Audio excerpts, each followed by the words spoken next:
السلام علیکم ورحمۃ اللہ۔ امید ہے آپ تمام سامعین و ناظرین بخیر و عافیت سے ہوں گے۔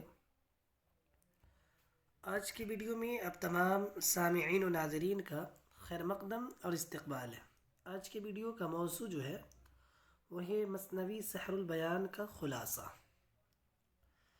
گزشتہ ویڈیو کا موضوع تھا پھول بند مصنف ابن نشاطی اور ان کے حیات و خدمات اور مثنوی پھول بیان کا مکمل خلاصہ ہم نے بیان کیا تھا، لیکن آج کے ویڈیو میں ہم میر حسن کے حیات و خدمات، حیات زندگی اور ان کی مثنوی لافانی مثنوی جو ہے شاہکار مثنوی سحر البیان کے ان کے متعلق ہم گفتگو کریں گے۔ آئیے سب سے پہلے میر حسن کے متعلق جان لیتے ہیں۔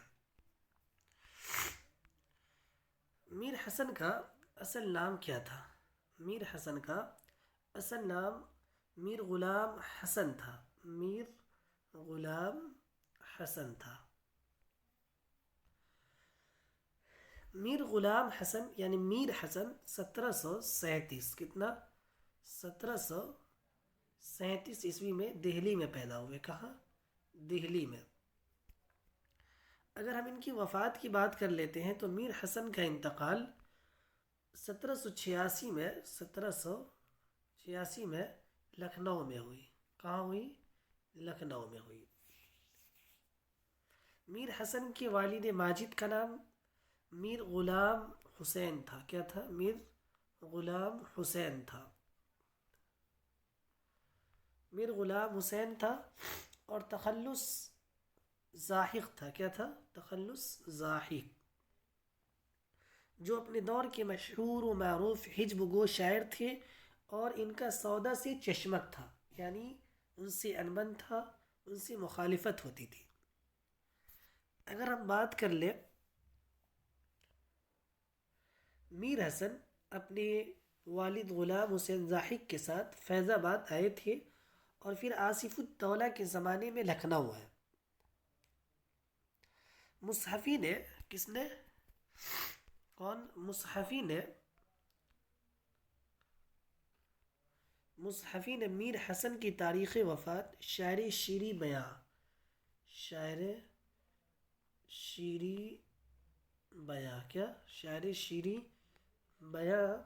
سے تاریخ وفات نکالی ہے۔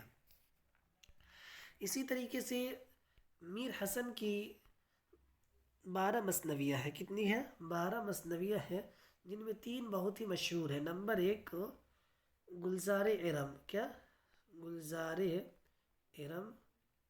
اور نمبر 2 میں ہے رموز العارفین۔ اور نمبر 3 میں ہے مثنوی سحر البیان۔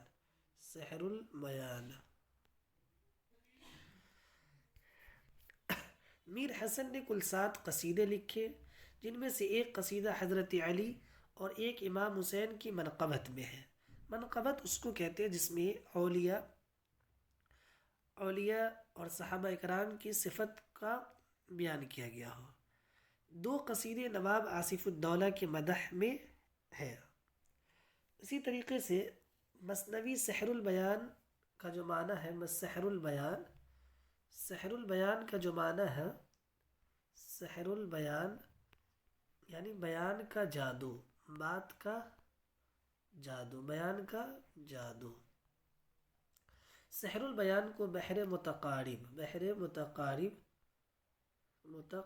میں لکھا گیا۔ کس میں؟ بحر متقارب میں لکھا گیا ہے۔ اور مثنوی سحر البیان کو جان گلکرسٹ، کس کی فرمائش پر؟ مثنوی سحر البیان کو جان گلکرسٹ کی فرمائش پر لکھی گئی۔ ہندوستانی پریس کلکتہ سے چھپی، یہ فورٹ ولیم کالج کی طرف سے ہوا۔ مثنوی سحر البیان کو رشید حسن خان نے مرتب کیا۔ اور آپ کو معلوم ہے کہ مثنوی سحر البیان میں بدر منیر بے-نظیر اور شہزادی بدر منیر کے عشق کی داستان بیان ہوئی ہے۔ اب آئیے بلا کسی تاخیر کے مثنوی سحر البیان کا خلاصہ پیش کرتے ہیں۔ تو سب سے پہلے ملک اصفہان کی طرح خوشحال کسی شہر میں ایک بادشاہ تھا. کہا ملک اصفہان کی طرح خوشحال کسی شہر میں ایک بادشاہ تھا.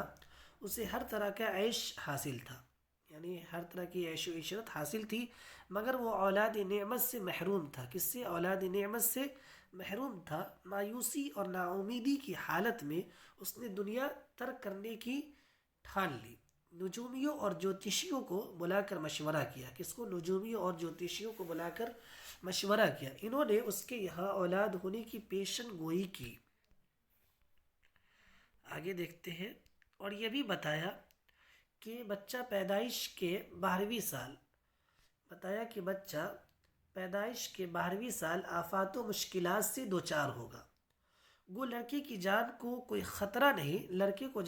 خطرہ نہیں ہے، مگر کوئی پری اس پر عاشق ہوگی. کیا؟ پری اس پر عاشق ہوگی اور اسے اڑا لے جائے گی.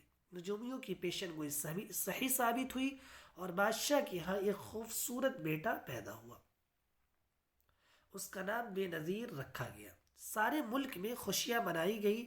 چوتھے برس دودھ چھڑایا گیا. کتنے برس میں؟ چوتھے سال کی عمر میں دودھ چھڑا کر ایک نہایت خوشنما باغ میں اس کی تعلیم و تربیت کا انتظام کیا گیا. سوئے قسمت یعنی بدقسمت سے نجومیوں کی کہی ہوئی تاریخ یاد نہ رہی. بادشاہ نے اس خیال سے کہ 12 سال بیت گئے، شہزادہ کو محل بلا لیا اور محل کے بالا خانہ میں رات گزارنے کا اہتمام کیا، اور شہزادے پر سورہ نور پڑھ کر، کیا؟ سورہ نور جو 18ویں پارہ میں ہے، پڑھ کر پھونکنے کو کہا. حسن اتفاق سے یہ رات 12ویں برس میں شامل تھی. حسن اتفاق یہ رات کتنے برس میں؟ 12ویں برس میں شامل تھی. چنانچہ نجومیوں کے کہنے کے مطابق ماہ رخ پری، یاد رکھے پری کا نام کون ہے؟ ماہ رخ پری نامی ماہ رخ پری کا ادھر سے گزر ہوا. ماہ رخ پری نامی پری کا ادھر سے گزر ہوا. شہزادہ کو دیکھ کر اس پر عاشق ہو گیا. بے نظیر شہزادہ جو ہے اس پر ایک پری جو نجومی یہ کر گیا تھا، پیشن گوئی کر گیا تھا کہ اس کے پیدائش کے 12ویں سال اس پر ایک پری دیوانی ہو جائے گی، عاشق ہو جائے گی اور اسے لے کر اڑ جائے گی. تو وہی یہاں پر کہہ رہا، عاشق ہو گئی اور اسے اڑا کر پرستان لے گئی. ماہ رخ پری اس پر عاشق ہو کر اسے کہاں لے گئی؟ پرستان لے گئی. محل میں شہزادے کے جانے سے کوہرام مچ گیا. کیا ہو گیا؟ محل میں شہزادے کے جانے سے کوہرام مچ گیا. ادھر ماہ رخ پری نے شہزادے کے آرام و آسائش اور اس کے دل بہلانے کی ہر ممکن کوشش کی، لیکن شہزادہ کسی طور اس سے مانوس نہ ہو سکا، یعنی اس سے خوش نہ ہو سکا. آخرکار ماہ رخ پری نے شہزادہ پر ترس کھا کر اسے کل کا غورا دیا. کس کا؟ کل کا غورا دیا اور سیر و سیاحت کی اجازت دی، گھومنے پھرنے کی اجازت دی. اور شہزادہ اس سے کل کے گھوڑے پر سوار ہو کر صبح و شام تفریح کے لیے نکل جایا کرتا. ایک دن اتفاق سے شہزادے کا گزر شہزادی بدر منیر کے محل کے قریب سے ہوا. ایک دن شہزادے کا گزر، کس کا؟ شہزادے بے نظیر کا گزر شہزادی بدر منیر کے محل کے قریب سے ہوا. شہزادہ اس کے باغ میں اتر پڑا. وہ کل کے گھوڑے سے جا رہا تھا تو شہزادی بدر منیر کے محل کے قریب سے گزر ہوا تو شہزادہ اس کے باغ میں اتر پڑا جہاں بدر منیر بھی موجود تھی. کون تھی؟ بدر منیر بھی موجود تھی. بے نظیر اور بدر منیر دونوں ایک دوسرے کو دیکھ کر، جب آمنا سامنا ہوا تو دونوں ایک دوسرے کو دیکھ کر ایک دوسرے کے عشق میں مبتلا ہو گئے اور ماہ رخ پری کے غیاب میں یعنی غائبانہ میں آپس میں ملنے جلنے لگے. لیکن جب ماہ رخ کو ان ملاقاتوں کی خبر ایک دیو کے ذریعے ہوئی تو وہ بہت برہم ہوئی، بہت غصہ ہوئی. اس نے مارے غصے کے شہزادہ بے نظیر کو کوہ قاف کوہ قاف کے راستے میں پڑنے والے کنواں چاہے عالم میں قید کر دیا. یاد رکھیں کنواں کا نام کیا ہے؟ چاہے عالم. شہزادے کے حال سے بے خبر بدر منیر اس کے فراق میں یعنی اس کی جدائی میں بے چین رہنے لگے. سوتے جاگتے اٹھتے بیٹھتے اسے شہزادوں کی صحبتوں کا خیال رہتا. اسی دوران اس نے ایک رات خواب میں دیکھا کہ شہزادہ ایک کنویں میں قید ہے. کہاں قید ہے؟ ایک کنویں میں قید ہے. وہ سخت بے قرار ہو گئی. اس نے اپنا خواب اپنی سہیلی وزیر زادی نجم النساء کو سنایا. یاد رکھیں اس کی سہیلی، اس کا نام کیا ہوتا ہے؟ وزیر زادی نجم النساء یاد رکھیں. نجم النساء کو بدر منیر پر رحم آیا تو وہ گروا لباس پہن کر جوگن بنی. کیا بنی؟ جوگن بنی. گروا لباس پہن کر جوگن بنی اور کئی سیر موتی کی راکھ کا بھبوت بدن پر مل کر بے نظیر کی تلاش میں نکل کھڑی ہوئی. راستے میں جنوں کے بادشاہ کے بیٹے فیروز شاہ سے ملاقات ہوئی. یاد رکھیں جنوں کے بادشاہ فیروز شاہ سے ملاقات ہوئی. فیروز شاہ نجم النساء کی حسن پر فریفتہ ہو گیا. عجیب حالت ہے، عجیب کیفیت ہے، ہر کوئی ایک دوسرے پر فدا ہو رہا ہے یہاں پر. تو فیروز شاہ نجم النساء کے حسن پر فریفتہ ہو گیا، لیکن نجم النساء نے صرف اس شرط کے ساتھ اس سے ملنے کا وعدہ کیا کہ وہ شہزادہ بے نظیر کو ڈھونڈ نکالنے میں اس کی مدد کرے گا. فیروز شاہ نے جنوں کو بلا کر بے نظیر کی کھوج پر معمور کر دیا. فیروز شاہ نے جنوں کو بلا کر جنوں کو بلا کر بے نظیر کی کھوج پر معمور کر دیا اور ایک سکندر نژاد دیو نے کنویں سے بے نظیر کو نکالا. اس طرح فیروز شاہ کی مدد سے ماہ رخ پری کی قید سے بے نظیر آزاد ہو گیا. فیروز شاہ اور نجم النساء دونوں بے نظیر کو لے کر بدر منیر کے محل میں آئے. بدر منیر کا باپ، یاد رکھیں بدر منیر کا باپ مسعود شاہ. کون؟ بدر منیر کا باپ مسعود شاہ کو بے نظیر کی شادی کا پیغام دیا. بدر منیر اور بے نظیر کی شادی ہو گئی. چوتھی کے دن نجم النساء اور فیروز شاہ کی بھی شادی ہو گئی. چوتھی کے دن نجم النساء اور فیروز شاہ کی بھی شادی ہو گئی.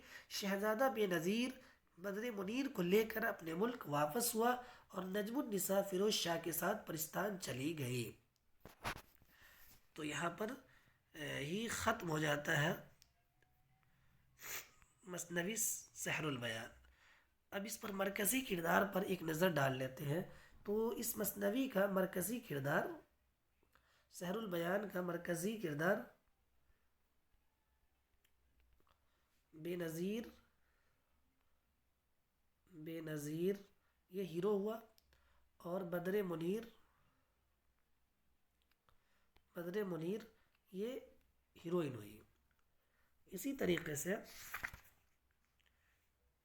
اس میں سب سے متحرک اور فعال کردار نجم النساء کا ہے. کس کا ہے؟ نجم النساء کا. وزیر زادی نجم النساء کا ہے.